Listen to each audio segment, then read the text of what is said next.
Bien, inicio la sesión de este día sábado, de 19 de junio, con la sección 762.2 y con el laboratorio número 3 de termodinámica. Así que ya están ingresando los alumnos, los voy a hacer ingresar para que vayamos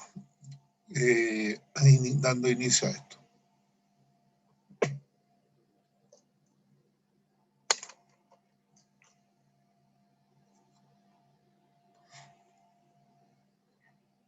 Hola chiquillos, ¿cómo están?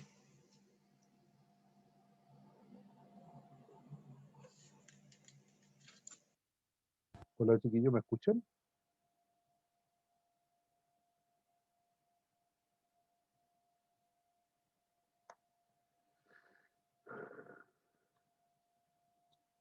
Macarena, Fabián, ¿me escuchan? Ah, hola Macarena, ¿qué tal? Qué bueno, se escucha, eso es lo importante.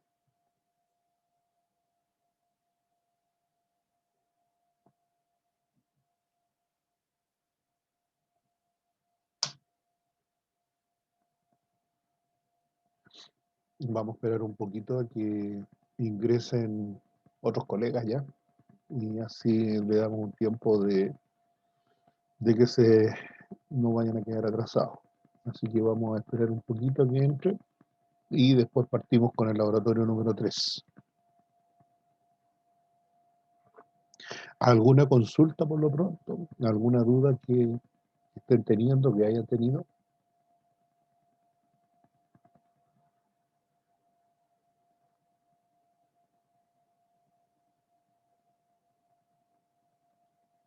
Ah, perfecto. Me están escuchando los dos. Qué bueno. Qué bueno.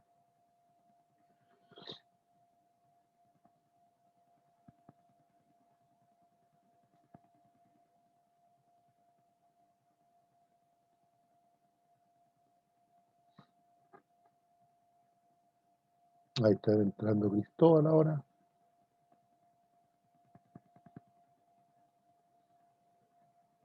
Así que yo creo que luego vamos a estar todos en sintonía. Hola Cristóbal, ¿cómo estás? Buen día. Buen día, profesor. Muy bien, ¿y usted? Bien, gracias a Dios. Bien, bien. Así, poniéndole el hombro.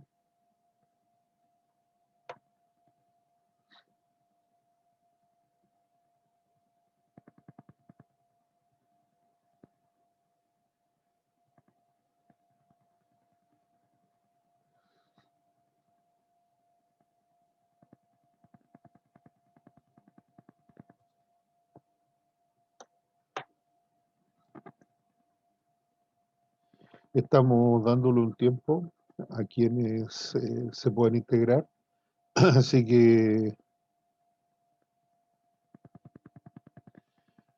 es que estamos teniendo un tiempito de espera para que así partamos ojalá todos juntos y no queden rezagados en lo que estamos conversando. A pesar que, como ustedes saben, el, les tengo,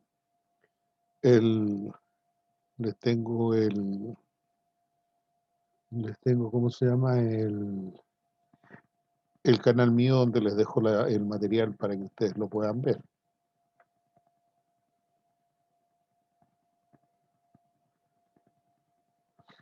Así que esperemos que se integren más personas.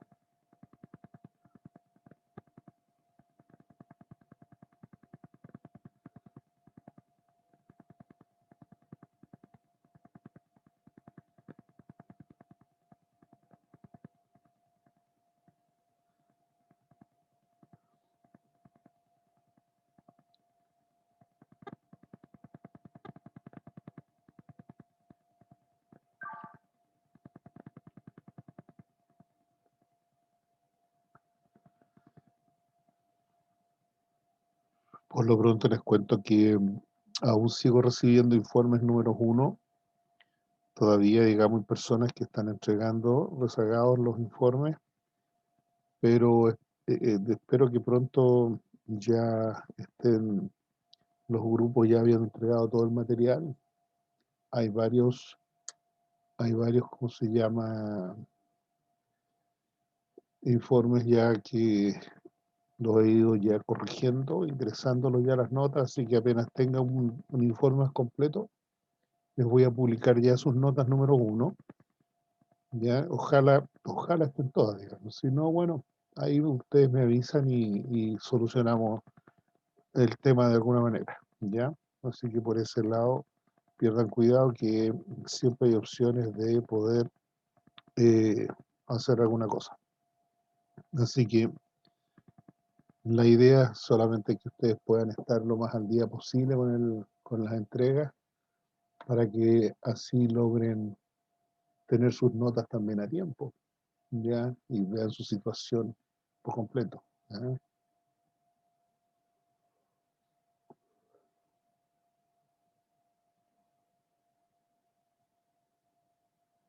Acá han ingresado otros 2 colegas, Constanza por un lado e Ignacio por otro. ¿Cómo están ustedes? Buen día, bienvenidos.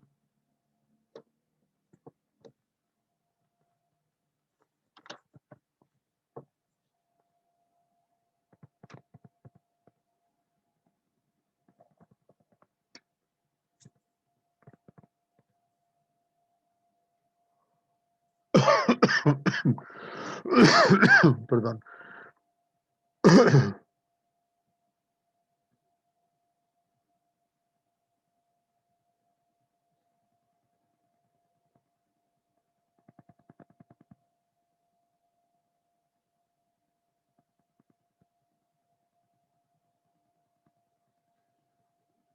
Un minuto más y partimos, ¿ya? Un minuto más y partimos, chiquillos. ¿Alguna duda mientras tanto? ¿Algo que quieran consultar a propósito de los laboratorios y todo ello?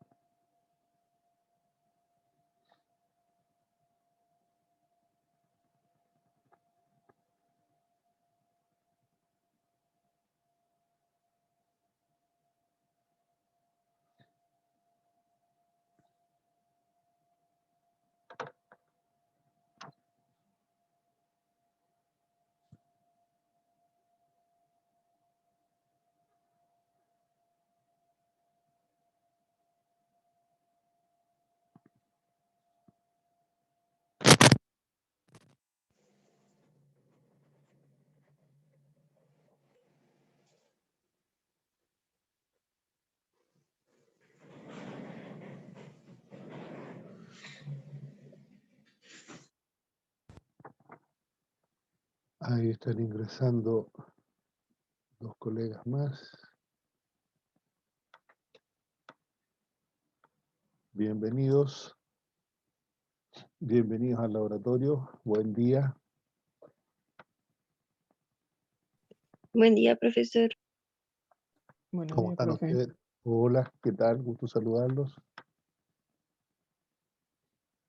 Estamos ya a punto de partir con este laboratorio número 3, así es que si ya no viene otra persona más, vamos a comenzar. ¿Ya? ¿Alguna consulta antes de, para responder alguna duda, chiquillos? Por mi parte, no. ¿No? Bien, bien, bien. Bien, yo creo que sería bueno comenzar ya conversándonos un poquito de lo que se trata el laboratorio de hoy día. Si yo pudiera decir que la energía es un camaleón perfecto, yo diría que así es, de verdad que lo es. Fíjense ustedes que hemos estado viendo cómo la energía produce, ¿cierto?, una serie de efectos y además de eso, produce una serie de cambios también que están asociados a diversos estados de la materia, lo primero que tenemos que rescatar. Y eso lo vemos día a día. Cuando nosotros buscamos, ¿cierto? Algunos ejemplos, vemos el agua, que es uno de los elementos más básicos que tenemos normalmente, ¿cierto?, a disposición. Y tenemos el agua, por ejemplo, cuando nosotros vemos cómo cambia, ¿cierto?, su estado energético, cuando la tenemos, por ejemplo, como líquido, que es el estado casi constante o de mayor abundancia cuando la vemos, ¿cierto? Eh, también cambia a vapor cuando su energía interna aumenta, ¿cierto? Entonces podemos verla ya en dos estados distintos para un mismo elemento. Pero si reducimos la energía, ¿cierto? Y la reducimos a tal punto, el agua la podemos convertir en hielo. Entonces vemos cómo pasa de 3 a 3 estados distintos, ¿cierto? En función de la energía que es posible que ella contenga. Entonces, esta energía es muy interesante porque permite entonces que nosotros reconozcamos distintos tipos de circunstancias en las cuales esta energía aparece ligada a distintos tipos de procedimientos, a distintos tipos de estados de la materia y por supuesto, lo más importante es cómo y cuánto nos sirve. Si bien es cierto, en algún momento pensamos, digamos, que la energía podía ser, ¿cierto?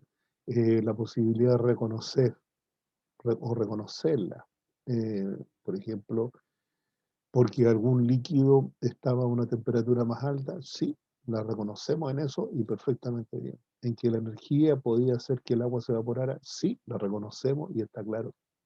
Pero hacer que la energía, de alguna manera, provoque frío, ¿cierto? Y provoque un estado en el cual el agua, ¿cierto? Como un elemento más, pueda transformarse en un sólido como el hielo, entonces vemos que esta energía es muy pícara, ¿cierto?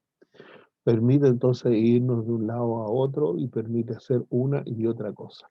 Bueno, esa energía que es la que vamos a ver ahora, ¿ya? Y que hemos estado visualizando, la vamos a encontrar nuevamente aplicada a un proceso en el cual, mecánicamente hablando, yo puedo transformar algún tipo de elemento como el agua desde un vapor, transformarlo en un líquido y también podemos transformarlo en hielo, que es sólido. Entonces, allí es donde aparece, ¿cierto? Un mecanismo, ¿ya? Que es un elemento mecánico, ya que es una máquina de refrigeración que permite entonces arrebatar de alguna manera esa energía interna de este elemento y permite entonces pasarlo de un estado al otro, ¿ya? Así es como aparece esta que se llama la máquina de refrigeración mecánica, que no es otra cosa que un refrigerador, ¿ya? A nuestra, digamos, disposición, en casi todos los hogares de nosotros tenemos un refrigerador. Ahora, en condiciones más grandes podemos hablar de que son, algunos le llaman conservadoras, otros les llaman, digamos, frigoríficos, y eso ya es a nivel industrial, ¿de acuerdo? Cámaras de refrigeración les llaman también, en algún instante. Entonces, considerando este tipo de elementos, nosotros nos damos cuenta que estos refrigeradores, del tamaño que sean, funcionan bajo ciertos principios que son los que vamos a ver acá y que permiten entonces lograr controlar, ¿cierto?, la energía, haciendo que ésta se reduzca a tal nivel que podamos lograr entonces que un elemento cambie de estado. Por eso entonces me parece interesante, ¿ya? A través de lo que vamos a ver hoy día, armarse este concepto de cómo la energía es tan camaleónica. Cambia de un estado a otro los elementos, sube, baja, se transporta, ¿cierto? Y permite, digamos, que esta energía haga una serie de, diría yo, procesos que muchísimas veces ni siquiera nos habíamos imaginado. Bien. Vamos a ver entonces hoy día, ya en nuestra presentación, cómo funciona, ¿cierto? Una máquina de refrigeración mecánica, ¿ya? Y que permite entonces lograr visualizar, ya, el cambio energético que se produce en un elemento que ya nosotros podemos llegar a tener a nuestra disposición. Así que los invito a que veamos esta presentación que se llama máquina de refrigeración mecánica, donde ustedes van a observar algunos de esos principios que son los que esta máquina permite que nosotros tengamos, ¿cierto?, a nuestra disposición.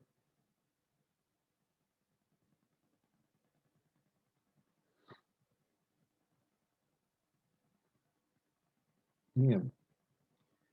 Nuestro tercer laboratorio, entonces, es este que estamos viendo acá, ya donde nosotros podemos prácticamente tener claro, ya, este, listo. Ahí se ve completa la pantalla. ¿Alcanzan a ver bien, chiquillos? ¿Se logra ver? Bueno, teníamos Sí, como profe, se ve. perfecto, perfecto. Entonces tenemos el laboratorio este, donde vamos a ver eventualmente de qué se trata un refrigerador, ¿de acuerdo? Para eso, la idea, digamos, como objetivo de este laboratorio, ya, es analizar las principales etapas de un ciclo de refrigeración por compresión, ya, de vapor, conociendo operativamente el proceso y la operación de un equipo experimental. Nosotros en la universidad tenemos un refrigerador justamente, muy parecido a uno de los que aparece aquí más adelante. Yo les voy a indicar cuál es, ¿ya? Y permite entonces que nosotros completemos esto que se llama este primer punto, ¿ya? Como lo dice. La idea es comprender y reconocer la operación y las características de los principales equipos de refrigeración usados en forma industrial y doméstica. Y tercer objetivo es conocer los puntos característicos de un diagrama pH correspondiente al estado refrigerado del refrigerante en los distintos elementos del circuito y en el ciclo de refrigeración. Con eso nosotros ya habremos tenido claro de qué se trata un refrigerador y en qué condiciones opera, ¿ya? Y cómo es posible que nosotros tengamos entonces una máquina que haga lo que hace en el fondo, ¿ya? Vean, ¿qué es una máquina de refrigeración mecánica? ¿O qué es la refrigeración mecánica finalmente? Es un ciclo termodinámico de partida. No sé si ustedes han estudiado ciclos ya o no, les han pasado algo de ciclos porque puede que en el semestre no se haya dado. ¿Han estudiado algo de ciclos? Si no me equivoco, sí. Sí, han visto algo de ciclos entonces. Ya, ¿por qué eso es importante? Porque pertenece a ese tipo de fenómeno termodinámico el que vamos a ver ahora. ¿Ya? Bueno, ¿qué significa que es un ciclo finalmente? ¿Ya? Existen diversos tipos de ciclos, ya los vamos a ver, y que finalmente nosotros tenemos claro que un ciclo es algo que se repite sucesivamente, ¿de acuerdo? A través del tiempo. Es un elemento que parte en un punto, hace todo un recorrido y vuelve exactamente al mismo punto, ¿de acuerdo? De partida. Por lo tanto, cuando hablamos de ciclos, nosotros podemos diferenciar entre distintos tipos de ellos. Ahora, todos estos producen beneficios de distinto tipo. Por ejemplo, algunos tipos de ciclos que nosotros tenemos son, por ejemplo, el ciclo de gas, donde la sustancia lo que hace es que realiza, ¿cierto?, el proceso y hace el trabajo en un gas específicamente, ¿de acuerdo? También existen los de vapor, donde lo que hace, ¿cierto?, el vapor es trabajar en todo un recorrido, ¿ya? Y permite entonces que este vapor pase y cambie de fase en un momento. De tal manera que este vapor en un momento pasa a estar líquido dentro del proceso, ¿ya?, de funcionamiento de ese ciclo. También están los ciclos cerrados, donde el fluido normalmente parte de un estado inicial, recorre el ciclo completo y vuelve, ¿cierto?, a su estado inicial al final del ciclo, ¿de acuerdo? Después tenemos el ciclo abierto, que normalmente lo que hace es renovar el fluido, ¿ya?, que está haciendo el trabajo, ¿ya?, dentro del ciclo, ¿de acuerdo? Entonces, por ese lado tenemos otra condición distinta para poder considerar esto como un ciclo ya de trabajo. Veamos el primero. Cuando nosotros vemos el primer tipo de ciclo, que es el ciclo de gas, vamos a ver que aquí tenemos tres elementos relevantes que son el compresor, la turbina y el generador. Dentro de esto nosotros tenemos, ¿cierto?, la posibilidad de ingresar a un compresor, como ustedes ven aquí en el inicio de la etapa en celeste, el aire. Ingresa ese compresor, ingresa el aire a ese compresor, el aire es absorbido y es comprimido, ¿cierto? Se le eleva su presión y se inyecta a una cámara de combustión, donde por otro lado entra el combustible inyectado a alta presión también, y permite que en esta cámara de combustión se produzca ya el quemado de ese combustible. Ese quemado de combustible produce, ¿cierto?, un resultado de trabajo movilizando, digamos, a una turbina, ¿ya? Una turbina que recibe, digamos, este fluido que ha cambiado de temperatura y por lo tanto de energía, aumentando su energía y su calor, y ha entregado a la turbina esa, esa, eh, esa energía, y la turbina se ha comenzado a movilizar. ¿Cómo haciendo esto? Girando. La turbina gira, ¿ya? Y la turbina al girar entrega ese giro a un generador que es el que produce electricidad, que es básicamente, o como se conoce, el ciclo de una central termoeléctrica. ¿De acuerdo? Por otro lado, escapan al exterior, ¿cierto?, todo lo que son los gases residuales del proceso, ¿ya? Ahí tenemos un ciclo de gas, ¿ya? Donde aquí ha entrado un gas unido a otro gas que es el aire, y finalmente permite entonces generar el movimiento de esta turbina. Por otro lado, tenemos lo que se llaman los ciclos de vapor. Cuando hablamos de un ciclo de vapor, estamos hablando que quien lo produce es normalmente el agua, ¿ya? El agua, que es, como decíamos recién, un ciclo en el cual parte, ¿cierto?, de un generador de vapor. Este generador de vapor produce agua, perdón, vapor a alta presión y alta temperatura, que es inyectado en una turbina. Esa turbina recibe, digamos, ese vapor a alta presión, a cierta y alta temperatura, y gira. De tal manera que cuando nosotros tenemos la posibilidad de tener este vapor circulando por el interior de la turbina, la hace girar. Al hacerla girar, nuevamente tenemos acá, ¿cierto?, otro eje que conecta con un generador que produce energía, ¿cierto?, eléctrica. También es típico de un ciclo de planta termoeléctrica, solo que aquí el vapor es el que produce el trabajo en la turbina. Los excedentes de ese vapor normalmente se canalizan por otra parte de la turbina y van a dar a lo que se llama un condensador. En este condensador nosotros tenemos la posibilidad de extraer agua después del ciclo, ¿ya? Y por otro lado se extraen gases que son de alguna manera tóxicos o contaminantes del fluido. Bueno, esa agua sigue su recorrido hasta el generador de vapor, normalmente, ¿ya? Y es un poco lo que vamos a ver acá, cuando tenemos un ciclo cerrado. Y cuando hablamos de ciclo cerrado, nosotros vamos a hablar cómo, en este caso, tenemos una pequeña central termoeléctrica, donde nosotros tenemos el principio básico de funcionamiento en la medida que tenemos algunos elementos relevantes, como son una caldera, una turbina, un generador de vapor y un condensador. Tenemos estos 4 elementos que son los que implican ya el ciclo completo.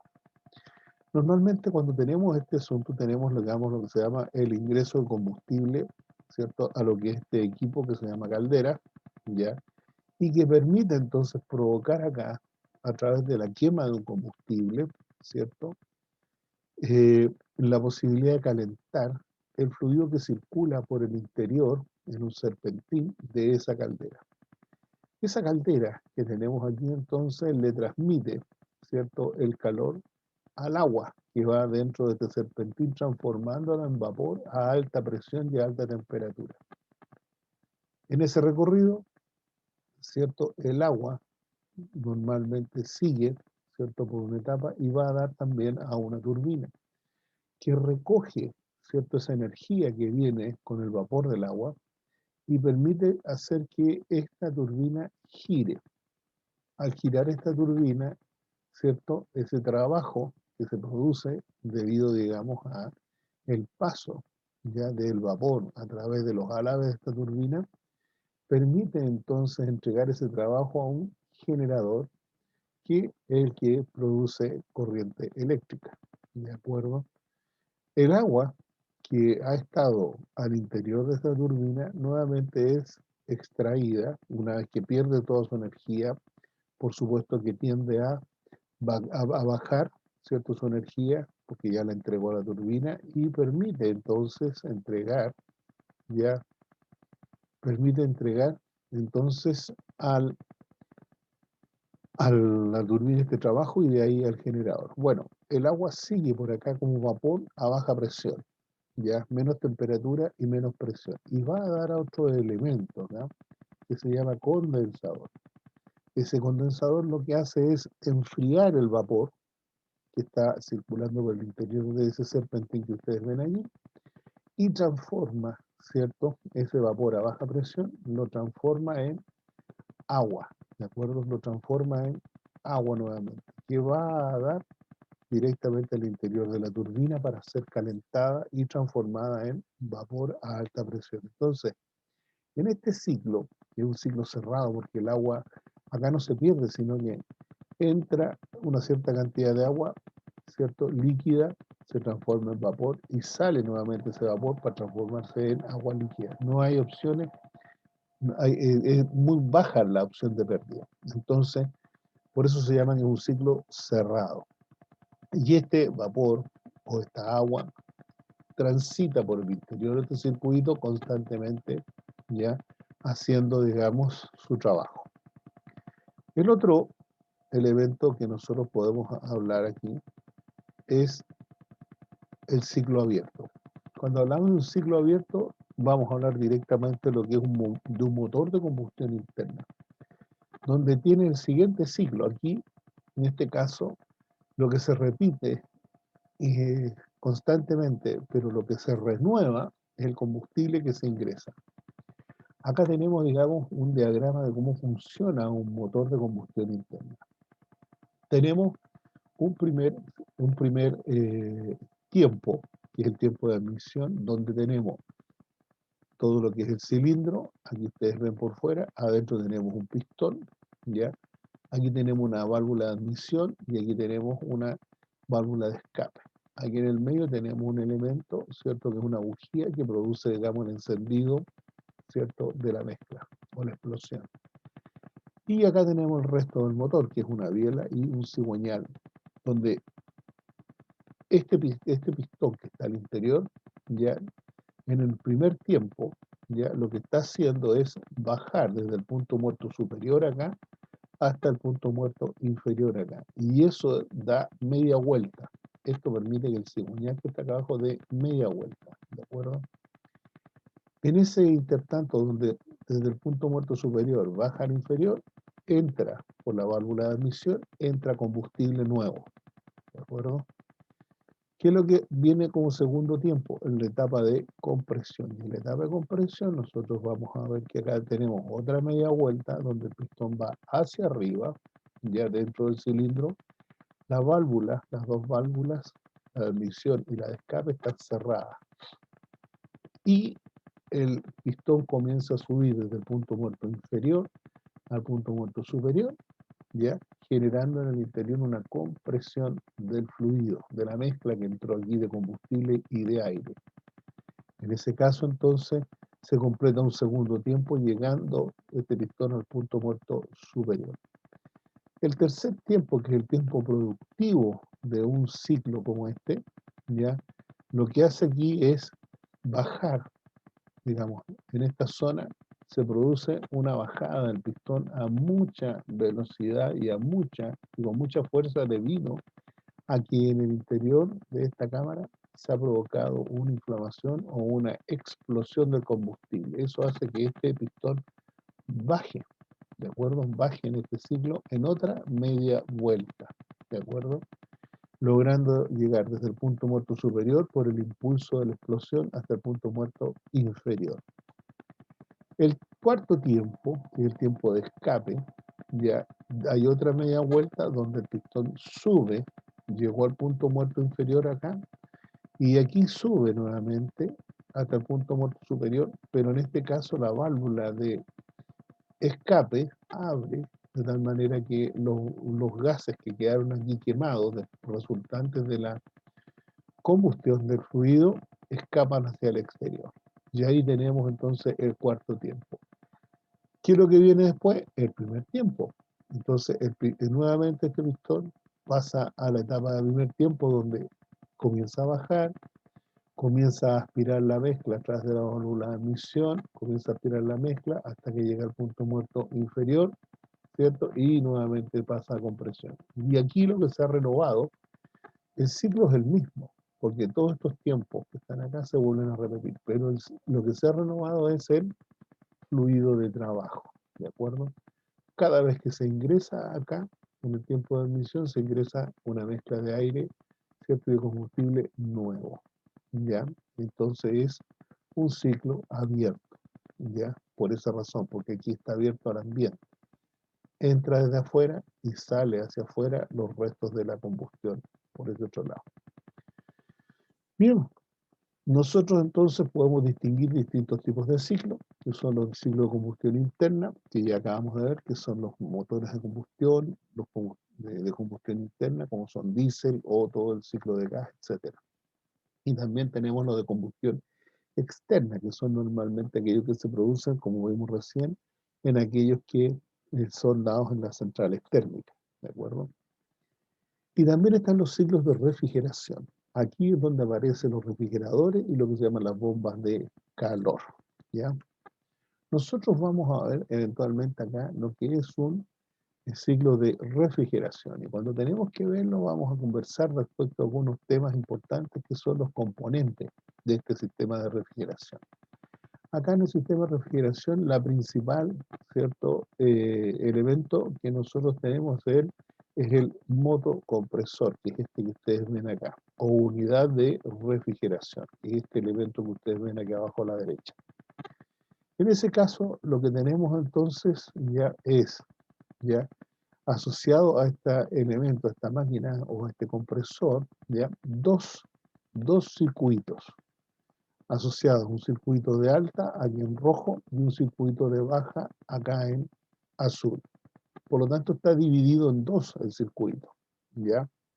Siendo un circuito, está dividido en dos partes, ¿ya?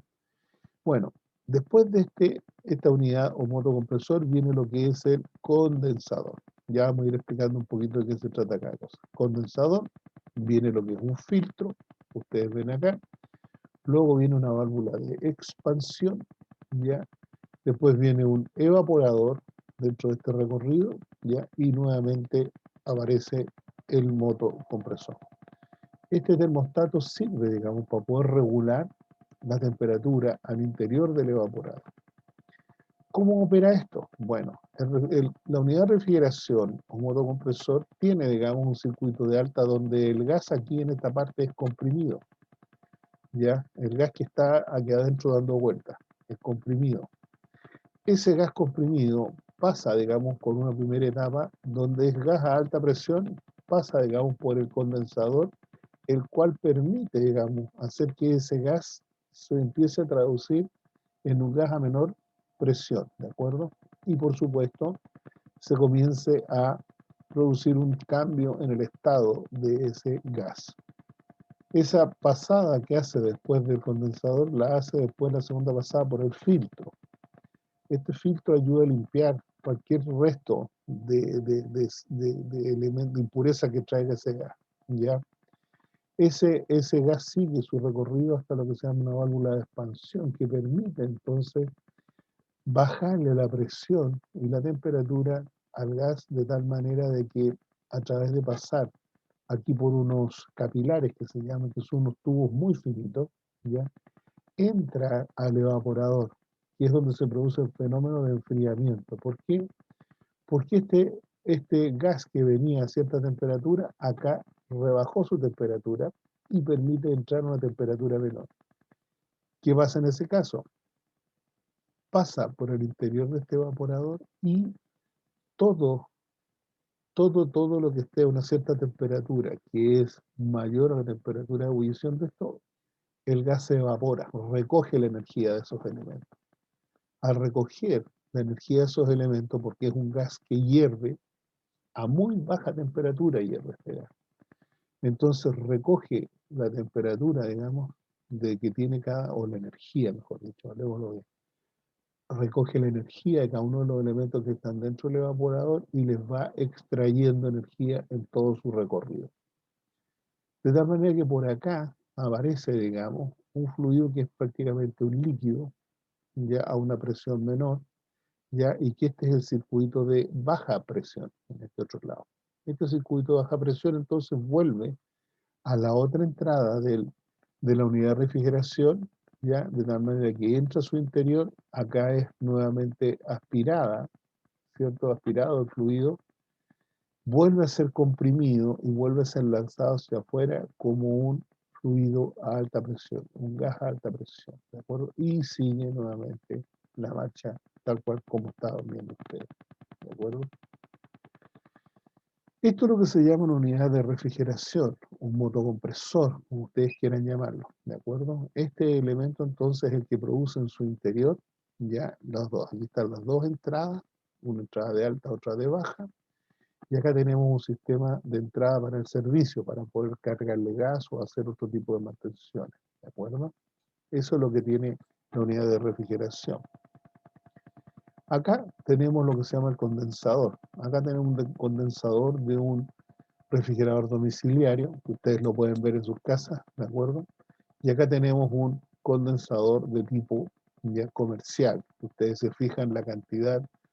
Aquí tiene una serie de elementos que permiten, ¿cierto?, captar el calor que va circulando, o sea, captar el calor del fluido que va circulando por el interior de este tubo.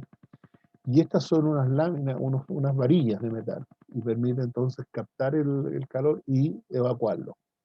Acá en este caso tenemos unos tubos por donde circula ya al interior el fluido, y aquí tenemos unas aletas difusoras de calor. Entonces el fluido va por dentro de estos tubos, ¿de acuerdo? Y en la medida en que circula por él va perdiendo temperatura. ¿Ya? Esa es la función que tienen estos dos elementos. Rebajar la temperatura en un momento determinado. Después viene el filtro, si ustedes se acuerdan, viene el filtro. Y el filtro no es ni más ni menos que esto. O sea, dentro de este filtro existe estos que son unos elementos de sílica que permite filtrar impurezas que pudieran venir dentro del gas, ¿de acuerdo? Entonces esto evita que se produzcan daños al funcionamiento. Acá tenemos la válvula de expansión con su capilar. Este es el capilar que hablábamos recién. Es un capilar que es muy finísimo, muy fino. Aquí este es un tubo, no es un alambre. Es un tubo que tiene en su interior un agujero que debe tener, cuando mucho, 1 milímetro de diámetro. ¿Ya? Pequeñitos son. Hay más y menores diámetros, dependiendo del tipo de refrigerador. Pero este es el que ayuda a bajar la presión, ¿de acuerdo? Y la temperatura del gas que va al interior del circuito, ¿ya? Pasando por él. Enseguida viene lo que es el evaporador, que ustedes lo ven acá, se fijan. Este es el evaporador del refrigerador, incluso tiene hielo ahí, lo que ven ustedes ahí es hielo, ¿ya? Donde este de alguna manera se encarga ya de poder extraer el calor de los elementos que hay al interior del refrigerador, ¿de acuerdo? Este es el evaporador. Y por último está lo que se llama el termostato, que permite entonces que nosotros regulemos la temperatura que va a haber al interior ya de la cámara donde se están enfriando los elementos que tengamos nosotros, ya. Y tiene normalmente ya otro tubo, un sensor de temperatura y otro capilar.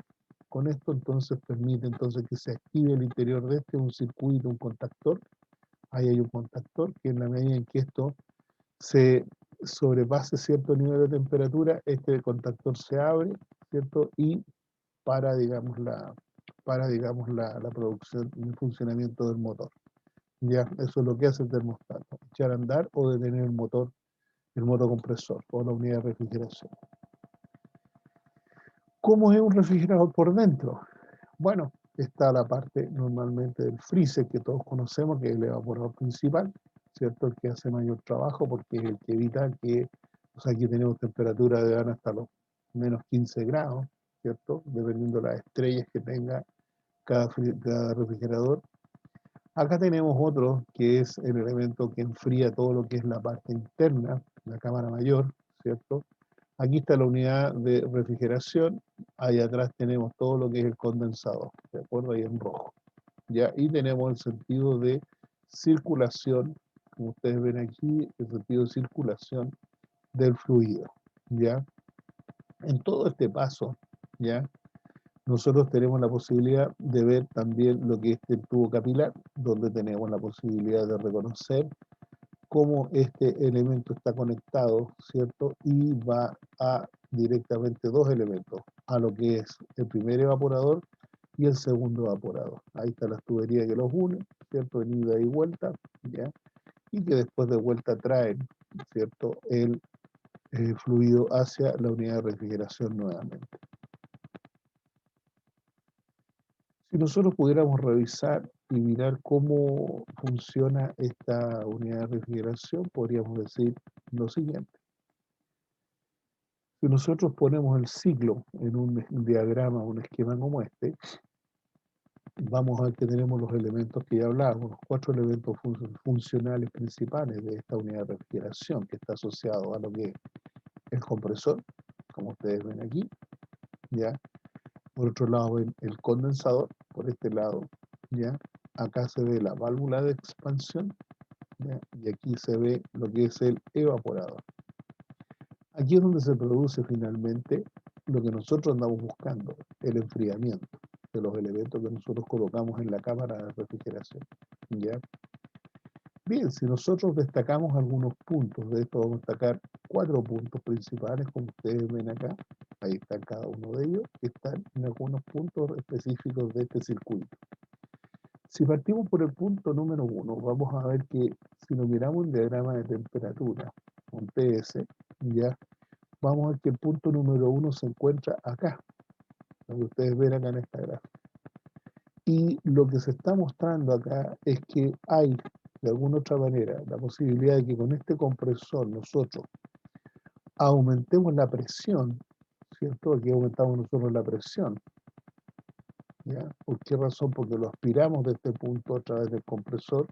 El compresor aspira el fluido que va aquí adentro, lo comprime hasta donde ustedes ven acá, hasta el punto número 2, que es el que está aquí, ¿cierto? Y este punto está a una temperatura mayor que este punto de acá. ¿Qué significa eso? Que ha habido trabajo sobre el fluido con este compresor, lográndolo llevar, ¿cierto?, a un estado energético mayor, como ustedes ven ahí. Si lo vemos acá, en este otro diagrama que es uno de presión, ¿ya? Un pH, vamos a ver que el punto 1 justamente lo que se hace es aumentar la presión. Aumentar la presión, como ustedes ven, hasta el punto 2, lo mismo que sucede en este diagrama TH, que es el mismo que está acá, un TH. ¿De acuerdo? Entonces hay un aumento de presión, pero también hay un aumento de temperatura. ¿Qué pasa después del punto 2 acá? Pasa, digamos, de que del punto 2 hay una pequeña bajada de temperatura, ¿ya? Y luego va a dar hacia lo que es el condensador, ¿de acuerdo? En esta etapa está el condensador. En esta etapa del condensador lo que tenemos nosotros entonces es una pérdida de temperatura, lo que hablábamos recién. Desde este punto, al ingresar acá y cruzar a través del condensador, hay una baja de temperatura, pero también hay una baja de presión. Si ustedes se fijan, bueno, aquí la presión es debería ser, pero hay una baja de presión. Entonces, ¿de acuerdo? La temperatura cae, ¿de acuerdo? Se nota como cae, ¿cierto? Lo que sucede entonces es que aquí en este punto ya cruzó el condensador y se prepara para entrar el fluido a lo que es la válvula de expansión. Aquí existe entonces una caída violenta de temperatura, como ustedes ven, ya a través de el ingreso y la pasada a través de esta válvula de expansión y los capilares, ¿cierto? Se produce una bajada de temperatura desde T3 a T4, ¿ya? Que es lo mismo que se ve acá, una caída de presión, ya entre 3 y 4, que es lo mismo, ¿de acuerdo? Ustedes se fijan, bajada de presión, bajada de temperatura. ¿de acuerdo? ¿Qué sucede entonces, digamos? Llega a este punto, que está previo al ingreso al evaporador, donde el fluido aquí ha perdido bastante energía. La pérdida de energía, entonces, nos va a servir ahora para que este fluido que va al interior acá, que tiene, digamos, un muy bajo, digamos la ebullición, el líquido hierve a muy, pero muy baja temperatura.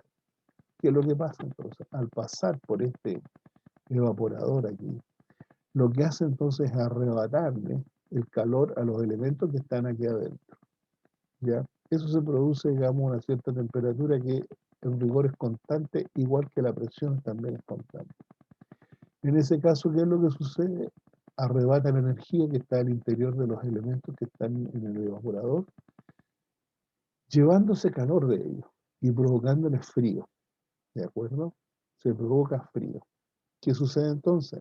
Va este elemento a dar hacia el punto número 1, o sea, cruza hasta llegar al punto número 1, donde se prepara nuevamente para ser absorbido por el compresor e iniciar nuevamente desde este punto 1 otro nuevo ciclo, ¿cierto?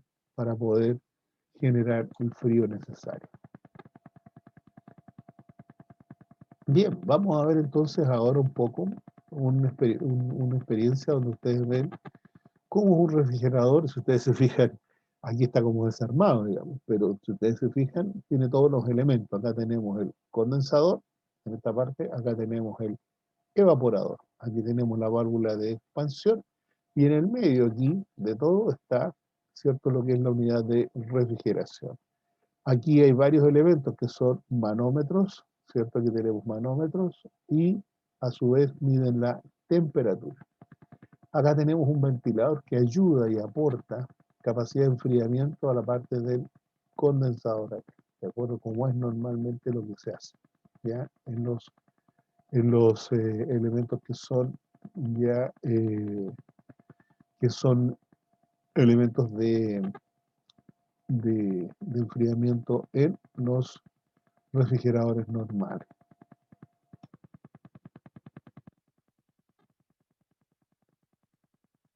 Un poquito de esto.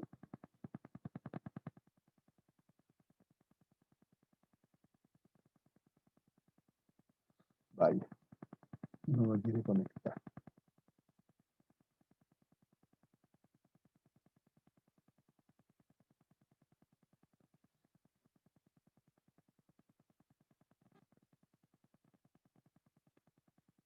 Estoy queriendo el vínculo. Bueno, vamos a ver.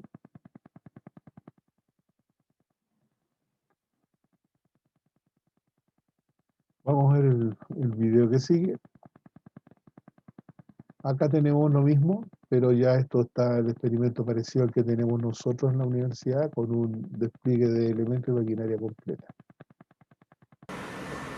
Un sistema de refrigeración o ciclo de refrigeración es un equipo utilizado para retirar calor de una fuente donde no se desea a otra donde será desechado. En este caso, por ejemplo, en una nevera tenemos la zona que queremos enfriar. En este caso, pues nosotros lo que haremos es enfriar agua.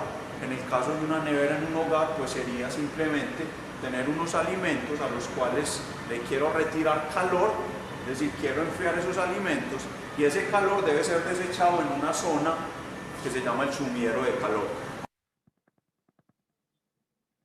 Para entender un poco este ciclo de refrigeración, que es el ciclo de refrigeración por compresión, es necesario que entendamos un poco cada uno de los elementos que lo componen. El primero y fundamental es el compresor. El compresor es el equipo que toma el refrigerante, en este caso un R22, lo toma en estado gaseoso, es decir, ese refrigerante tiene que estar sobrecalentado, lo toma, el compresor lo que hace es comprimirlo, él sale a una alta presión y temperatura, es decir, sale como gas sobrecalentado y entra al condensador. En el condensador lo que se trata de hacer es condensar ese refrigerante utilizando un intercambiador de calor. Normalmente utiliza un ventilador donde el aire que es el aire atmosférico, lo que hace es enfriar ese refrigerante hasta tratar de condensarlo y volverlo al estado líquido. Y ahí el condensador, ese líquido que está a alta presión, entra a una válvula que se llama en este caso la válvula de expansión. Aquí simplemente lo que ocurre es que por un diferencial de presión de alta a baja presión, el refrigerante se enfría, porque cuando uno tiene una sustancia que está confinada y la expande, hay un enfriamiento. Ese enfriamiento lo que genera es que el refrigerante quede en una bifase, es decir, él sale de la válvula de expansión parte líquido y parte gaseosa, pero a baja temperatura. Y ahí entra al evaporador a baja temperatura y lo que hace es que lo que quiero enfriar, que es calor, entra mediante un intercambiador de calor y lo que pasa aquí es que el refrigerante se evapora utilizando el calor de los alimentos y en este caso pues del agua. Ese refrigerante sale en estado gaseoso y nuevamente pasa al compresor, terminando de esta manera el ciclo.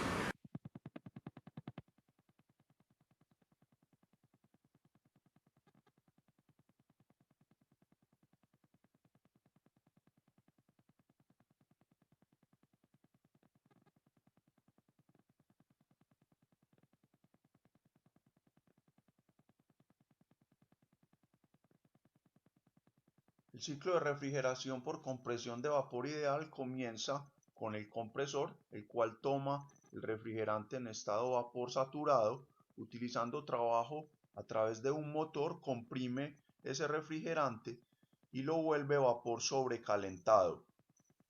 Y de ahí sale hacia el condensador.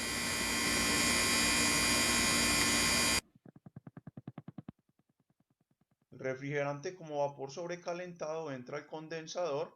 Condensador es un intercambiador de calor que utilizando aire ambiente intercambia calor, es decir, se entrega gran parte de la energía que tiene ese refrigerante para volverlo líquido comprimido.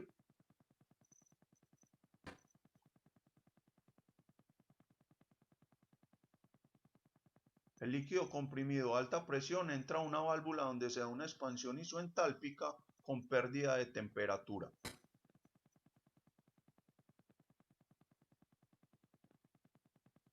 A la entrada del evaporador, el refrigerante se encuentra en bifase, es decir, parte líquido, parte vapor.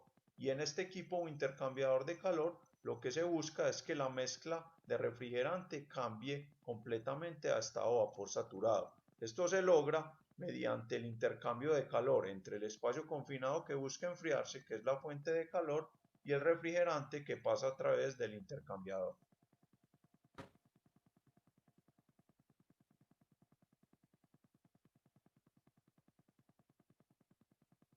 Los instrumentos necesarios para realizar la práctica son un balde con un volumen de agua conocido, que será lo que se enfriará, un termopar y registrador para medir la temperatura al principio y al final de la medición, un cronómetro para conocer el tiempo de medición, un analizador de redes eléctricas para conocer la demanda de potencia y manómetros a la entrada y salida de cada uno de los equipos del ciclo.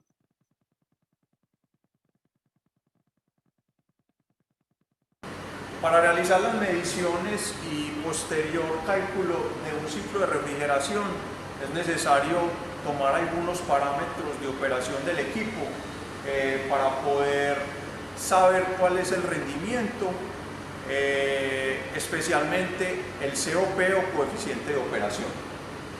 Para poder hacer este análisis, lo primero que haremos es tomar un balde con un volumen de agua conocida, puede ser entre unos 6 a 8 litros.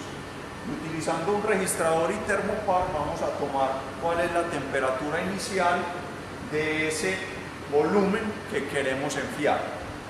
Una vez conocida esa información, lo que haremos es prender el ciclo de refrigeración. Nos daremos cuenta que arranca el compresor y el ciclo se comenzará a estabilizar. Cada minuto se hace una toma de las presiones de entrada y salida de cada uno de los equipos, como son el compresor, el condensador, la válvula de expansión y el evaporador. Y adicionalmente tomaremos el valor de potencia o demanda de potencia consumida. Esos datos los tomaremos minuto a minuto durante un tiempo que puede ser entre 20 a 30 minutos. Una vez pasado ese tiempo, simplemente apagamos el ciclo y lo que haremos es medir cuál fue la temperatura final de ese volumen de agua conocido. Con esa información podremos conocer y calcular cuál es el COP máximo del ciclo, que simplemente lo haremos realizando un balance en el evaporador, ya que conocemos todas las propiedades y podemos saber cuál es el flujo de refrigerante. Y además podremos calcular cuál es el COP real, es decir, la cantidad de calor que extrajimos de este balde de agua. Vamos a comparar esos dos COPs para ver en realidad qué es lo que está ocurriendo en ese sentido.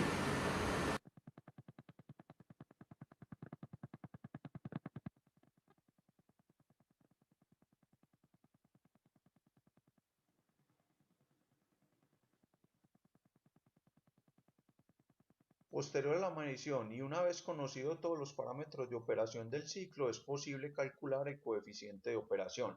El primero que se calcula es el coeficiente de operación máximo, que consiste en la relación que hay entre la energía que es absorbida en el evaporador y la potencia eléctrica demandada. La primera simplemente consiste en el flujo de refrigerante. Nótese bien que este es calculado conocido el flujo volumétrico en el compresor, que es 8.73, y para volverlo flujo másico es necesario conocer o hallar el volumen específico a la entrada del compresor, conociendo la calidad y la presión. Y es necesario conocer también la diferencia de entalpías a la entrada y salida del evaporador. Estos valores deben ser divididos por la potencia eléctrica y con ello podemos calcular cuál es el coeficiente máximo que podría lograrse en este ciclo. Una vez conocido el coeficiente de operación máximo que puede lograrse en el ciclo, es posible también calcular el coeficiente de operación obtenido según el agua enfriada, que de alguna manera es el coeficiente real que estamos obteniendo en el ciclo, pues estamos relacionando la energía que estamos sacando de lo que queremos enfriar y la estamos relacionando con la energía que estamos imprimiendo a nuestro ciclo, que es la energía eléctrica. Para realizar este cálculo se necesita conocer la masa de agua, el calor específico de la misma y la diferencia de temperaturas al inicio y al final. Y este valor debe ser dividido por la energía eléctrica que fue consumida para realizar dicho objetivo. Bien, como ustedes pueden apreciar, el ciclo tiene una serie de, por decir así, condiciones que son importantes cuando nosotros debemos referirnos a lo que es una máquina de refrigeración mecánica. Bueno, para poder seguir avanzando con esta experiencia del día de hoy, vamos a continuar con lo que es la investigación. En ese caso, digamos, me interesa que ustedes averigüen 3 aspectos relevantes, ¿ya?, de lo que es la refrigeración mecánica, y eso es lo que se está por ver aquí ahora cuando hablamos de que lo que ustedes van a buscar es qué es el caudal de refrigerantes, ¿ya?, y cómo se puede determinar el caudal de refrigerante, ¿ya? Un segundo aspecto a investigar es cómo se determina la producción frigorífica y la eficiencia de refrigeración por compresión de vapor. Entonces, ustedes definirán estos conceptos y después dirán a qué se refiere y cómo es posible determinarlo. Y por último, algo que es bien importante, que ha hecho mucho, no sé si sentido, pero ha hecho mucha preocupación a nivel mundial, está relacionado con los tipos de fluidos refrigerantes que existen y cuáles de ellos son ecológicos. Durante muchísimos años, la fábrica DuPont fabricó el refrigerante para los refrigeradores del mundo en general. Ya había competencia, otros también, pero sacaron un famoso refrigerante que se llamó el R12 y el R22, que por supuesto se usaron pero durante décadas y que permitió, digamos, que el uso de esos refrigerantes destruyeran la capa de ozono en una buena parte, en una buena medida, generando, digamos, si ustedes se acuerdan años atrás, el agujero en la capa de ozono. Cosa que preocupó mucho y por supuesto que sigue preocupando porque permite, digamos, que la protección que provee el ozono a la atmósfera sea disminuida. En ese sentido, entonces, lo que se consigue es que nosotros tengamos, primero que nada, cambio climático, porque entra el rayo ultravioleta directo y irradia con su frecuencia distintos elementos que producen complicaciones dentro de lo que es la vida silvestre, la fauna y la flora, de acuerdo, de tal manera que los animales y nosotros entre medio suframos las consecuencias de tener una irradiación de rayos ultravioleta que produce normalmente problemas a la vista de partida, ¿ya? Entonces es importante, digamos, que tener la posibilidad de que esa destrucción de esa capa de ozono no se produzca, ¿de acuerdo? O se minimice. De tal manera que hace años se prohibió ya la fabricación del refrigerante el R12 y el R22, que eran los dos refrigerantes típicos que se usaban tanto en refrigeración ya como en la parte de acondicionamiento de aire. Entonces, por eso es importante el tipo de fluido refrigerante. Hay algunos fluidos refrigerantes, digamos, que son en un momento peligroso porque son inflamables. Por ejemplo, el butano, que se ocupa también para generar, digamos, este tipo de cargas en los compresores y en los circuitos con el gas que ocupan para producir el frío. Entonces, hay que tener cuidado con ello. Es importante, digamos, tener claridad respecto a qué tipo de fluido se está usando y en qué condiciones se está usando. Por lo tanto, digamos, esa parte, ese punto es relevante. ¿Cómo hacerlo ustedes? Miren, hagan una tabla, ya donde indiquen, ¿cierto? Qué fluido refrigerante existe, ya, cuáles son para el hogar, ya, o domiciliario, cuáles son industriales, ya, y por otro lado las características de ellos, ¿de acuerdo? Si son fluidos, digamos, que son autorizados, si no son, si son o son ecológicos o no lo son, y algunas características de los fluidos, ¿de acuerdo?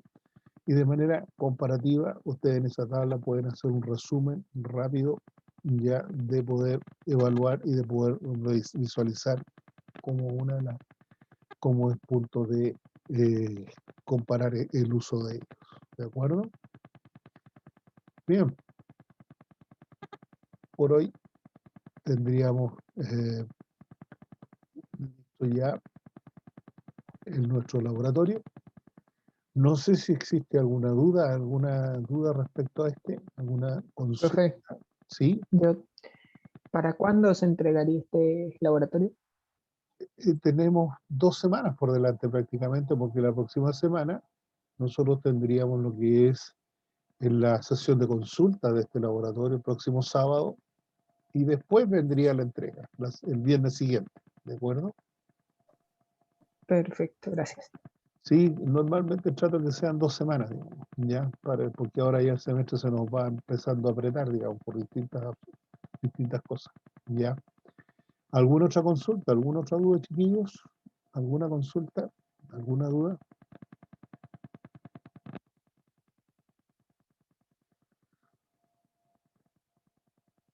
¿Alguna duda, alguna consulta, chiquillos?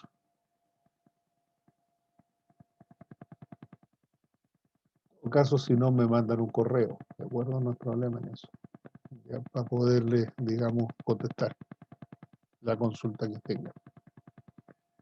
Bien, al parecer, no habiendo más, lamento que hayan venido tampoco, en realidad, porque a lo mejor habrían quedado algunas consultas que hacer y no las han podido realizar. Pero nos queda todavía el próximo sábado, ¿ya? Para poder hacer algún tipo de consulta.